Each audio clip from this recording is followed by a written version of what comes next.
दोस्तों दुनिया का 99% पैसा दुनिया के 1% लोगों के पास है। 99% लोग 1% लोगों के लिए काम करते हैं और ऐसा आज से नहीं बल्कि लंबे वक्त से हो रहा है, जिस वजह से गरीब लोगों को लगता है कि उनके साथ गलत हुआ है। पर रियलिटी तो यह है कि अगर हम अमीर लोगों का सारा पैसा लेकर गरीबों में बांट दें तो कुछ साल बाद अमीर लोग वापस से अमीर हो जाएंगे, जबकि गरीब वहीं रह जाएंगे जहाँ वहाँ थे, क्योंकि अमीर लोग पैसा कमाने के साथ साथ पैसे को ग्रो करना भी जानते हैं। रोबोट कियोसाकी कहते हैं अगर आप अपने नॉर्मल इनकम के साथ पैसिव इनकम क्रिएट नहीं कर सकते तो आप कभी अमीर नहीं बन पाएंगे। अमीर बनने के लिए आपको पैसिव इनकम क्रिएट करना पड़ेगा, लेकिन हर किसी के पास एक दिन में सिर्फ 24 घंटे होते हैं, यानी कि 24 घंटे होते हैं, जिसमें वह ज्यादा से ज्यादा 2 या 3 जॉब ही कर सकते हैं। पर अगर जॉब करने की जगह वह एसेट क्रिएट करे तो वह जितना चाहे उतना कमा सकते हैं, और अमीर लोग यही करते हैं, वो मल्टीपल एसेट क्रिएट कर देते हैं जहाँ से उन्हें पैसे मिलते रहते हैं। लेकिन अब सवाल यह आता है कि एसेट क्रिएट करना तो ठीक है, पर हमें किस तरह से एसेट क्रिएट करना चाहिए। सिर्फ बैंक में पैसे सेव करने से ही अगर आप सोचते हैं कि एसेट क्रिएट हो गया तो ऐसा नहीं है, क्योंकि बैंक में पैसे सेव करके आप उसे ग्रो करने की जगह उसे बर्बाद कर रहे हैं। लेकिन इस वीडियो में मैं आपको 8 ऐसे एसेट के बारे में बताऊंगा जिनमें इन्वेस्ट करके अच्छी खासी वेल्थ बना पाएंगे। तो लेट्स बिगिन।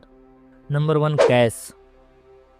जी हाँ, कैश। आप सोच रहे होंगे अभी तो मैंने आपको बैंक में पैसे रखने से मना किया और अब मैं खुद आपको बोल रहा हूँ कैश रखने के लिए। तो देखो, बैंक में जब आप पैसा रखते हैं तो वहाँ मुश्किल से आपको 3 से 4% इंटरेस्ट मिलता है, और महंगाई जो हर साल 8% से बढ़ता जा रहा है, तो उसे अगर हम कंसिडर करें तो बैंक में पैसे रखने से आपके पैसे ग्रो नहीं होंगे, बल्कि आपका पैसा हर साल 4% से डिक्रीज करने लगेगा, यानी कि घटने लगेगा। पर अपने पास कैश रखकर आप दुनिया के बाकी अमीर लोगों की तरह अपॉर्चुनिटी को क्रैप कर सकते हैं। अमीर लोगों का मानना है कि अमीर वही बनते हैं जो सही समय पर अपॉर्चुनिटी को क्रैप करते हैं, जिसके लिए उनके पास कैश होना जरूरी है। आप इन बड़ी बड़ी कंपनी को ही देख लीजिए। रिलायंस के पास 2.1 लाख करोड़ का कैश रिजर्व है। टाटा मोटर के पास 60,000 करोड़ का कैश रिजर्व है। केवल इंडियन कंपनी ही नहीं बल्कि गूगल की पेरेंट कंपनी अल्फाबेट, माइक्रोसॉफ्ट जैसी कंपनी के भी अच्छा खासा कैश रिजर्व रहता है। अमीर लोग एक और वजह से कैश अपने पास रखते हैं। वह अपने कैश को जरूरत पड़ने पर दूसरों को देते हैं और इसके बाद बदले में वह उनसे काफी हाई इंटरेस्ट अर्न करते हैं। शायद आपको यकीन ना हो, पर यह कैश रखकर लोन देकर इंटरेस्ट कमाने का काम आजकल इंडिया में काफी ज्यादा हो रहा है। अमीर लोग ही नहीं बल्कि आजकल मिडिल क्लास लोग भी इस तरह का काम कर रहे हैं।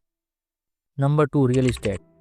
कैश के बाद अगर आप किसी एसेट से मोटा पैसा कमा सकते हैं तो वह है रियल इस्टेट, क्योंकि रियल इस्टेट एक ऐसा असेट है जिसे आप एक नहीं कई तरह के तरीके से पैसे कमा सकते हैं। कोई नहीं चाहता कि वह जिंदगी भर अपने 9 to 5 में फंसा रहे। वैसे भी आजकल लोग ऐसे एसेट में पैसा लगाना ज्यादा पसंद करते हैं जिनसे उन्हें एक नहीं बल्कि मल्टीपल रिटर्न्स मिले। ऐसे में अगर आप थोड़े स्मार्ट हैं तो आपको रियल इस्टेट में जरूर इन्वेस्ट करना चाहिए। रियल इस्टेट में अगर आप पैसे डालते हैं तो नो डाउट टाइम के साथ आपके एसेट की वैल्यू एप्रिसिएट होगी। जब आप कोई घर खरीदते हैं तो उसकी कीमत टाइम के साथ बढ़ेगी। जैसे कि आज आप एक फ्लैट 10 लाख में खरीदा है तो हो सकता है कि कुछ साल बाद उसकी कीमत 15 लाख या उससे भी ज्यादा हो जाए, क्योंकि पॉपुलेशन बढ़ती ही जा रही है। इस वजह से रियल इस्टेट की प्राइस भी लगातार बढ़ रही है। अब आप इस डाटा को देखिए, 2024 में ही इंडिया के हाउसिंग मार्केट में 7 से 8% का ग्रोथ हुआ है। चेन्नई में 8.41% का, कोलकाता में 7.65% का, बेंगलुरु में 6.34% का और अहमदाबाद में 5.1% का ग्रोथ देखने को मिला है। अगर आप रियल इस्टेट में इन्वेस्ट करते हैं तो आप इजीली इन्फ्लेशन यानी महंगाई को एडजस्ट कर पाएंगे। इसके अलावा आप रियल इस्टेट में रेंटल इनकम जनरेट कर सकते हैं। अगर आपके पास कोई घर है तो आप उसे किराए पर देकर हर महीने अच्छी कमाई कर सकते हैं। जैसे अगर आपने 50 लाख रुपए में एक घर खरीदा और उसे 20,000 महीने के किराए पर दे दिया तो साल भर में आपको 2.4 लाख मिलेंगे। इस तरह आपका इन्वेस्टमेंट आपको डायरेक्ट रिटर्न देगा।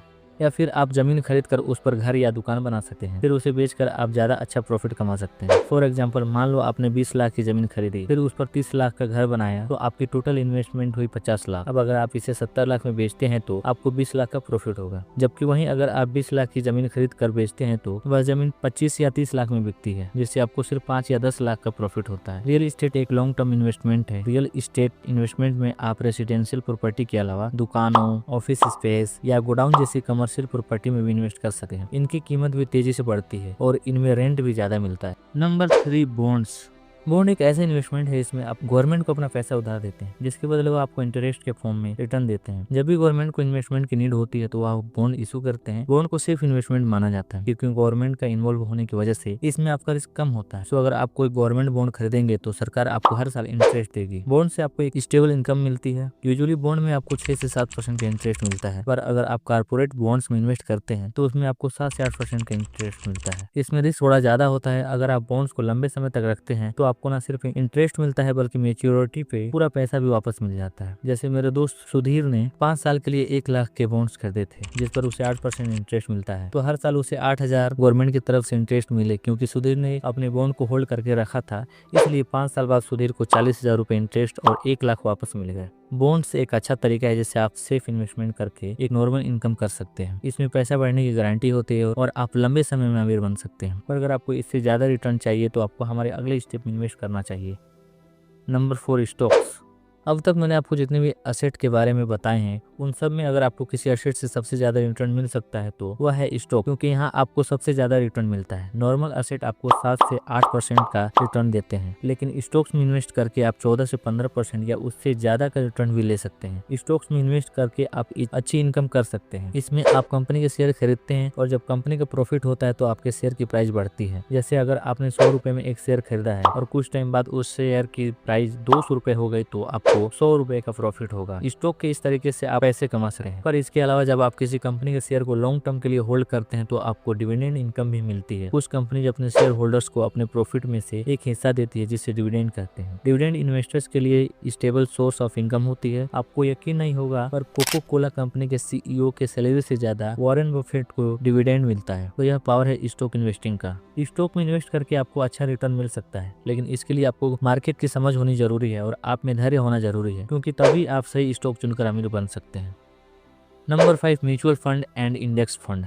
स्टॉक्स की तरह हाई रिटर्न पाने के लिए आप म्यूचुअल फंड या इंडेक्स फंड में इन्वेस्ट कर सकते हैं। म्यूचुअल फंड या इंडेक्स फंड के इन्वेस्टमेंट का एक तरीका है जिसमें आपका पैसा कई अलग अलग कंपनीज के स्टॉक और बॉन्ड्स में लगाया जाता है। म्यूचुअल फंड में आपका पैसा कई और इन्वेस्टर्स के पैसे के साथ मिलकर एक्सपर्ट्स द्वारा अलग अलग शेयरों में लगाया जाता है। म्यूचुअल फंड या इंडेक्स फंड में इन्वेस्ट करने में रिस्क तो होता है पर यह आपको अच्छा रिटर्न दे सकता है। लेकिन इंडेक्स फंड में अगर आप मार्केट के किसी खास इंडेक्स जैसे निफ्टी 50 या सेंसेक्स की कंपनियों में इन्वेस्ट करते हैं तो आपके पैसे डूबने के चांस कम होते हैं, क्योंकि पिछले कुछ सालों में सेंसेक्स में काफी ग्रोथ देखने को मिली है जिससे इन्वेस्टर को काफी फायदा हुआ है। और अगर हम सेंसेक्स के रिकॉर्ड को देखें तो इंडेक्स फंड में ऑन एंड एवरेज 14% का रिटर्न मिलता ही है। आप म्यूचुअल फंड या इंडेक्स फंड में छोटे छोटे इन्वेस्टमेंट जैसे 500 पर मंथ इन्वेस्ट करके आप लॉन्ग टर्म में बड़ा प्रॉफिट कर सकते हैं। इसे SIP कहते हैं। SIP कैसे आपको अमीर बना सकता है चलिए मैं दिखाता हूँ। यह है नीलम। नीलम ने 2010 में एक म्यूचुअल फंड में हर महीने 1,000 रुपए इन्वेस्ट करना शुरू किया। 2020 तक उसके फंड की वैल्यू 3 लाख हो गई, जबकि उसने टोटल 1.2 लाख की इन्वेस्टमेंट किए थे।